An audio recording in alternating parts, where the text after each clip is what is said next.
जो मूल बात आदरणीय प्रधानमंत्री मोदी जी ने कही, आज उनके पूरे भाषण को मैंने बहुत गौर रूप से सुना और उनके पूरे 1 घंटे के भाषण का 2 उद्देश्य था।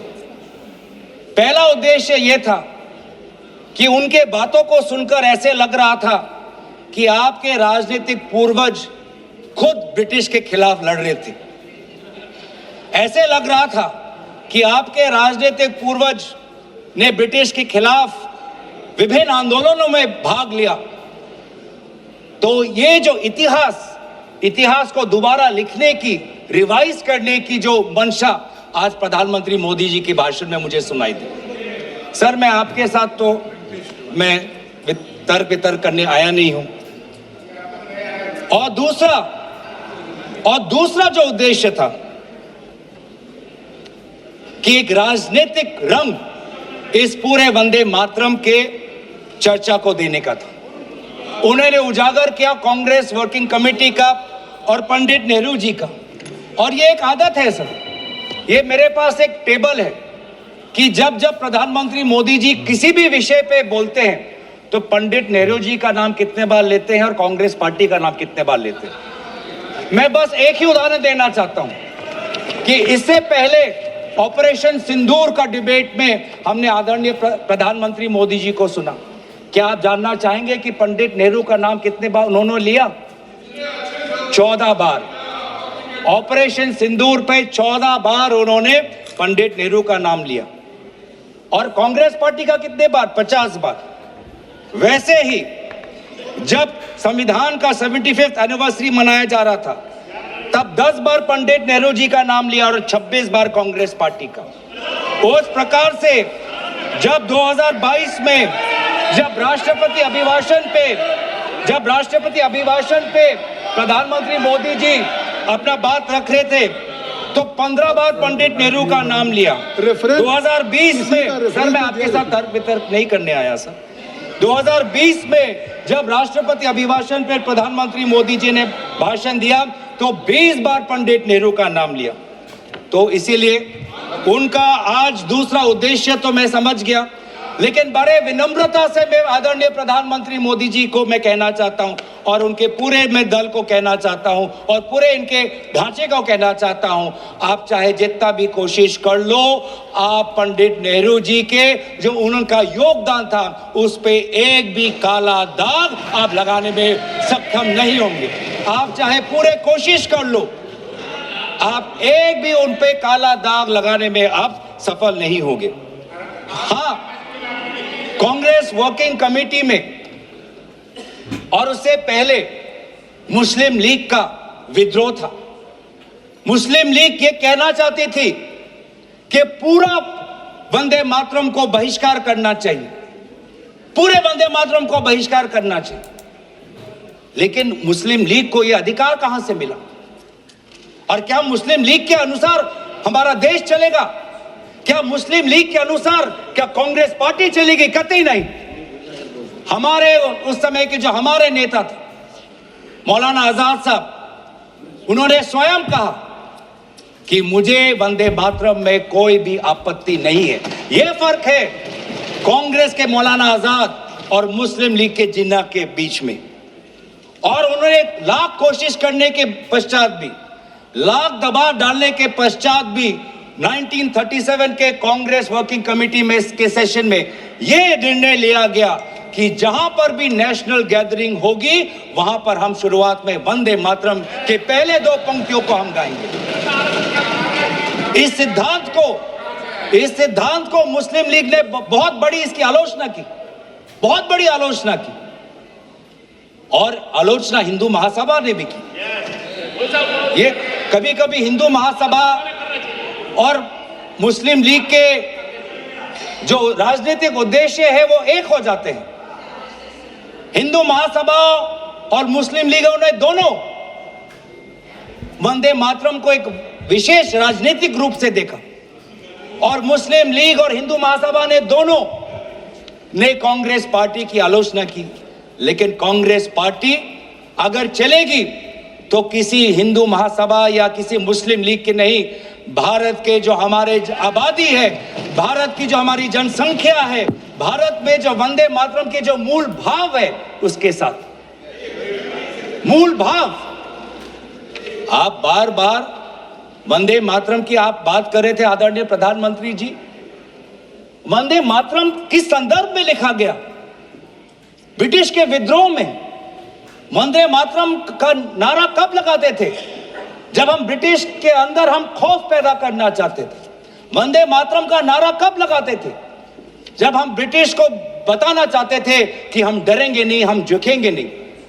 तो ये था मूल भाव वंदे मातरम का, ब्रिटिश के विद्रोह करने का। मैं पूछना चाहता हूं कि आपके राजनीतिक पूर्वजों ने वंदे मातरम की इस मंशा को आपने कब पूरा किया?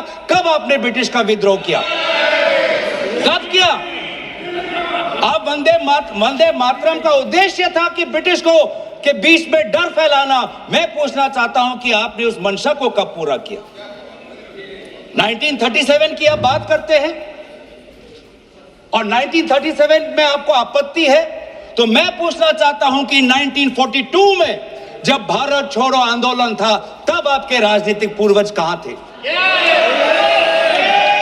अगर आपको लगता है कि वंदे मातरम के साथ कांग्रेस पार्टी ने उसको दुर्बल करने की एक साजिश की, तो मैं पूछना चाहता हूं कि आपने जब वंदे मातरम का जो मूल उद्देश्य था कि अंग्रेजों भारत छोड़ो, तो उस भारत छोड़ो के आंदोलन में आप लोग कहां थे?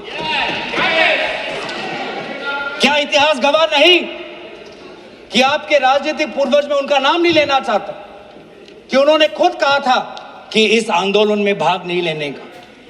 खुद बोलते थे दूसरे, खुद उन्होंने कहा कि इस आंदोलन में भाग नहीं लेना। और बंगाल में आपके जो राजनीतिक आपके गुरु हैं, मैं उनका नाम भी लेना नहीं चाहूंगा, पर उन्होंने भी खुद कहा था कि भारत छोड़ो आंदोलन में भाग नहीं लेना चाहिए। तो आप वंदे मातरम की बात करते हैं, स्वतंत्रता सेनानियों की बात करते हैं, प्रोपेगेंडा करने की कोशिश करते हैं। जो कांग्रेस वर्किंग कमेटी पंडित नेहरू ने जी के सबके साथ जो विचार विमर्श किया, उसमें सब शामिल थे। उसमें शामिल थे रविंद्रनाथ टैगोर जी, जिन्होंने स्वयं कहा कि जो पहले दो स्टैंजाज हैं वो इतने मधुर हैं, उसमें इतनी ताकत है, जो पूरा सारांश है वंदे मातरम का, वो पहले दो स्टैंजाज में है। और पंडित नेहरू जी ने भी उस वर्किंग कमेटी में कहा, उस रेजोल्यूशन में, पंडित नेहरू जी को मैं कोट करना चाहूंगा, the words Vande Mataram became a slogan of power which inspired our people and a greeting which ever reminds us of our struggle for national freedom. ये है पंडित नेहरू जी और कांग्रेस पार्टी की मूल भाव वंदे मातरम के पक्ष में। और जिस मुस्लिम लीग ने कहा कि पूरे वंदे मातरम को बहिष्कार करो, उस मुस्लिम लीग को दोबारा करारा जवाब हमने हमारे कॉन्स्टिट्यूएंट असेंबली में दिया 1950 में 24 जनवरी को, जब संविधान की जो बैठक हुई थी, उसके अंतिम दिन पे हमने कहा कि हम मुस्लिम लीग की बात नहीं सुनेंगे, हम वंदे मातरम को नेशनल सॉन्ग का हम ये तवज्जो हम देना चाहेंगे। और यही हमारे बंगाल के प्रति हमारा आभार था कि उसी कॉन्स्टिट्यूएंट असेंबली में कहा, यह सिद्धांत लिया गया कि जन गण मन हमारा नेशनल एंथम होगा और वंदे मातरम हमारा नेशनल सॉन्ग होगा। और ये पूरे सिद्धांत के साथ कौन कौन इसके साथ सहमत थे? राजेंद्र प्रसाद जी सहमत थे, सी राजा गोपालाचारी जी सहमत थे, जीबी पंत साहब सहमत थे, मौलाना आजाद जी सहमत थे, रविशंकर शुक्ला जी सहमत थे। तो ये है आज इतिहास। वास्तविक में अगर मैं बोलूं कि आपके पार्टी ने कभी बंगाल को समझने की कोशिश ही नहीं की। सत्ता के लालच में आपने कभी बंगाल को समझा ही नहीं। बंगाल की भक्ति को सर, मैं उनके साथ तर्क वितर्क नहीं करने आया। पॉइंट ऑफ ऑर्डर, मैं उनके साथ तर्क वितर्क नहीं करने आया सर, मैं तर्क वितर्क नहीं, और मैं यील्ड करना नहीं चाहता। पॉइंट ऑफ ऑर्डर है, यील्ड करना भी ये स्पीकर का डायरेक्शन 114 और 115 ये इतिहास को गलत करे। जब भारत अलग हो गया सर, भारत का विभाजन हो गया, मुस्लिम लीग ने जब पाकिस्तान बना दिया 15 अगस्त 1947 को, जब भारत और पाकिस्तान का बंटवारा हो गया, तो मुस्लिम लीग किस कॉन्स्टिट्यूएंट असेंबली में था जिस 24 जनवरी 1950 की वो ये डिबेट है सर। अगर आप मुझे बोलने देंगे तो मैं इनसे कहूंगा कि जैसे हमने आदरणीय मोदी जी को सुना, आप भी सुनने का धैर्य रखें। धैर्य रखें, धैर्य की कमी मत दिखाइए, धैर्य की कमी मत दिखाइए, संयम की कमी आप मत दिखाइए। हमने संयम दिखाया, हमने धैर्य दिखाया, अब आपकी बारी है। आपने बंगाल को कभी समझा नहीं, आपने बंगाल की भक्ति को नहीं समझा, आपने बंकिम चंद्र चटर्जी को नहीं समझा। बंकिम चंद्र चटर्जी की जो विचार थे, ये पूरा जो विज्ञान को लेके जो उनके विचार थे, एक फ्री इंडिया को लेके जो उनकी विचार थी, आपने नहीं समझा। आपने रविंद्रनाथ टैगोर जी को नहीं समझा। आपके लिए तो सब कुछ बांग्लादेशी।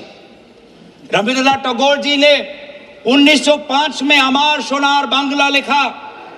आपने तो आप इतिहास नहीं जानते, आपने रविंद्रनाथ टैगोर जी का इतिहास नहीं पढ़ा। और जब कहीं आपको अमार सोनार बांग्ला आपको सुनाई पड़ता है तो आपको सिर्फ बांग्लादेशी सुनाई पड़ता है। लेकिन जिस समय वो लिखा गया, बंगाल के पार्टीशन में जो दुख, जो वेदना, अमार सोनार बांग्ला, मेरे जो सुनहरे बंगाल के प्रति जो भाव था, उसको आपने नहीं समझा। आप कभी दिल्ली में अगर बंगाली भाषा सुनते हैं तो उसको भी बांग्लादेशी कह देते हैं, उसको भी आप बांग्लादेशी कह देते हैं। जो वास्तविक में बंगाल लोगों की जो समस्या है, असम में बंगाल लोगों की जो डी वोटर की समस्या है, आज 10 साल आपका डबल इंजन हो गया, आपने असम में डी वोटर की समस्या को समाधान नहीं किया। असम में बंगाल के लोग आज अपने आप को भारतीय नागरिक कहना चाहते हैं, लेकिन आपने ऐसा कानून लेके आए हैं, अब असम में बंगाल के लोग अपने आप को भारतीय नागरिक नहीं, अपने आप को बांग्लादेशी का प्रमाण सरकार को देना पड़ रहा है। ये है आज। इसीलिए ना आप बंगाल को समझे, ना आपने राष्ट्र को समझा। ये हम कह रहे हैं ना, राष्ट्रगीत,